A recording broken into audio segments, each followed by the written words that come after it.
Good morning, ladies and gentlemen. My name is Rocky Mehta. I am a first aid and CPR instructor for last about 15 years. In this span, we have trained roughly more than about 10,000 students in first aid and CPR courses for them to meet their respective requirements of their jobs. Guy is good, lying unconscious, and Is male or female? male, Male lying yeah, unconscious. and report back to me immediately. Have you understood? Have you understood? Report back to me, please.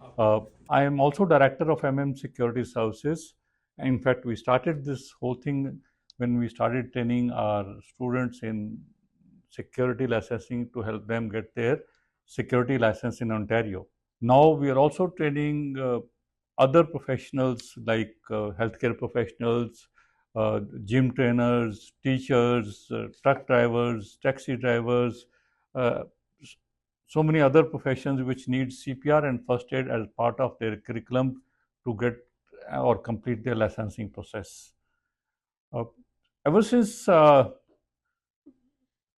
think last month, 22nd of June, the WSIB, that is the regulator who regulates the conduct of training in first aid and CPR in Ontario, they have brought in some changes in the curriculum and the duration of the courses.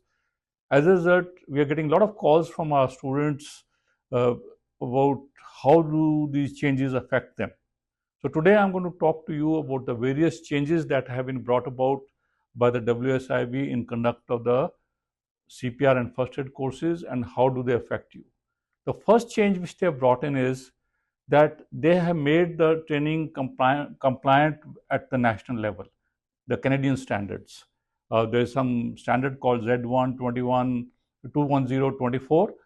Since WSIB has now mandated that all our training curriculum should be conforming to these standards, hence, what actually it means is that whatever course of CPR and first aid you do in Ontario will be applicable all over Canada. So when you change province, you don't have to redo those courses.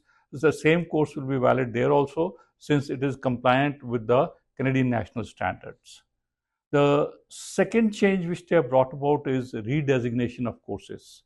The erstwhile emergency first aid and CPR level C course is now called basic first aid course, and the standard first aid and CPR level C is called the intermediate first aid course. So the certificates which you are going to get now for your conduct of courses when you attend these courses will have these designation on the courses.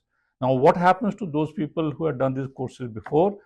So long as your old certificate is valid, that same certificate will carry on and there will be no change. However, when you come for recertification, that is the time you will get these new names written on your respective certificates. The third change which they have brought is recertification process. For first aid and CPR, the basic one, that is emergency first aid and CPR, there is no recertification. You will have to basically do the complete course once again. However, for the intermediate level first aid or the standard first aid, there is a recertification course which is for 1 day duration. So instead of doing the 2 day course, you can finish the course in 1 day. That is called recertification intermediate first aid course. The fourth change which they have brought about is in the course conduct. There are no major structural changes in the course conduct or the duration of the course. However, the focus is more on hands-on training, hands-on scenarios, practical training, and also showing the demonstration of various processes of CPR and first aid to show your competence levels. Though it directly doesn't affect any students because the instructors have already been told what all training areas they have to focus during the conduct of the course. So these are the major changes which they have brought about in the conduct of the courses. Should you have any clarification or any questions, you can give me a call at 416-895-2954. We conduct these courses on a regular basis, roughly conduct 4 courses every week. So whenever you have your first aid and CPR requirements, you can contact us 416-895-2954. We'll try and help you as much as possible.